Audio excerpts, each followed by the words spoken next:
What's up mga guys? So karon natay transaction. Natay tanawon nga motor karon. So DT125. So tanawon na to kung wapo ba ang deal.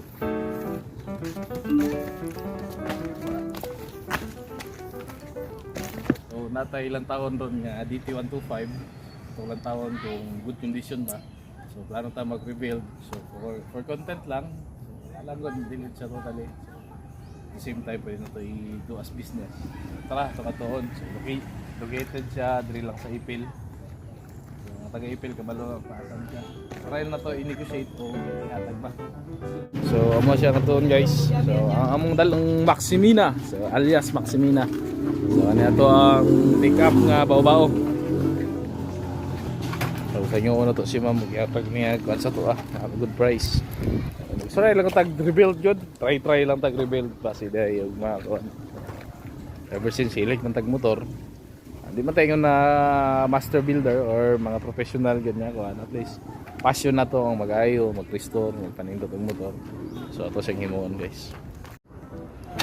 So ito sa itong Maximina. Ito ginakargahan og natay mga units. So efficient, durable, low maintenance, tsaka reliable din siya.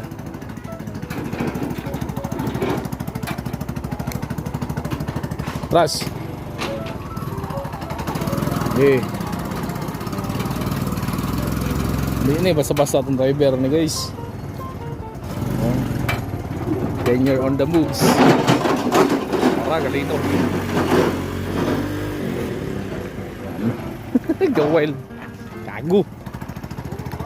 Ha? So, sulayan na to niya itong gihimo nga Trump. Nagyanan og motor. Kami ragay mo ani guys. So, DIY rin siya. Nalay malatay-latayan. So, mga scrap materials.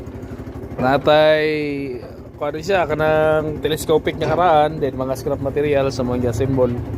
So, makita ninyo na sa ano paggamit niya. So guys, untaway ta karon sa Barangay Sukulema. Dito karon.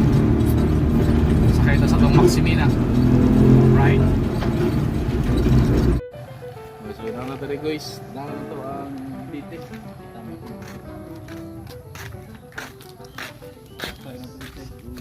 Sa i-publish mo dito. Ayo. Ayo mga pon. Nang, lagi dia oh. Lagi ang motora.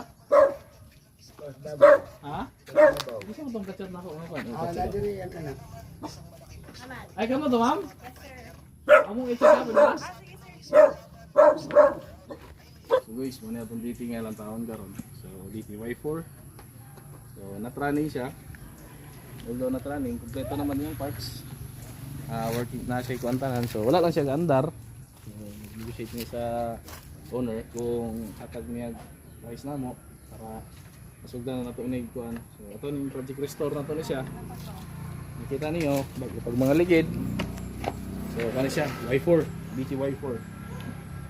So kompleto naman yung parts so far. So ang issue lang ani wala gaandar. Ano siya papel, wala lang siya gaandar. Project ani pandaron. Ano siya compression. So ang ato ani surprise tani connecting rod kung igo bang connecting rod o dili. So far waiting na lang may sa ilang decision kung ihatag nila sa price na mo dili. So ihatag nila goods pag dili abot ang bitaglain goods. So di ara mga guys, so nisugot si madam sa ato ang presyo nga gi-offer niya. So gi-mute lang nato kay confidential among presyo istoryahan og mga ubang matter. Magani ibutan si madam dili lisod ka storya nagkasinabot mi sa amo ang price. So makuha na to siya. So, di lang ta ka pwede mula pa sa tong budget limit igastuan pa man. So thank you kay madam sa imong paghatag sa unit. So nice kayo siya. Sugot na silang madam, inatag na, good deal na mi. So dala na nato ang lahat dating. So kita rin nila ni ato ning restore nila ang dating nila. So okay. Ito na ikarga guys. Kaya na siyang trump card. So ma-check masulayan na mo imong gihimo nga ladder na mo. So kani DIY ni from scrap metals. So warang gid DIY. Ito mag-shoot. Ang salog. Okay. Makain mo ikaw Raisa dili. Ha?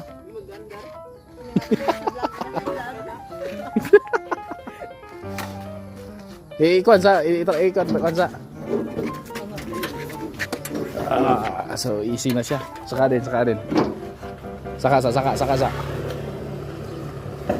Okay. Rasta dito sibog. Mas dali ang kinabuhi og naa na tayo ingani sa una wala mi gamit ingani isod kayo. So guys, nakuha na nato ang DT. So successful itong pag-deal kay madam. So good deal naman siya, good price, good deal. So nanatay sakit sa ulo na nakuha. Actually sakit di pa kay siya niya kuan di pa ta sure. So mahibaw na to ni pag ans na tong i-restore. So nakuha na nato.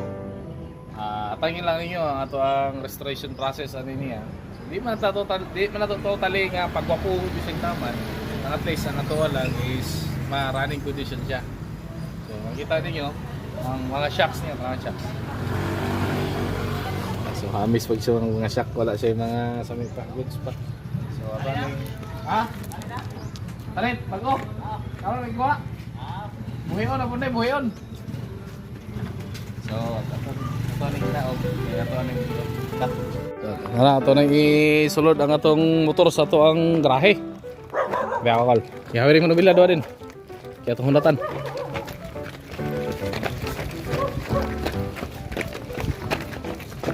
Yan natin. Uno. Tus.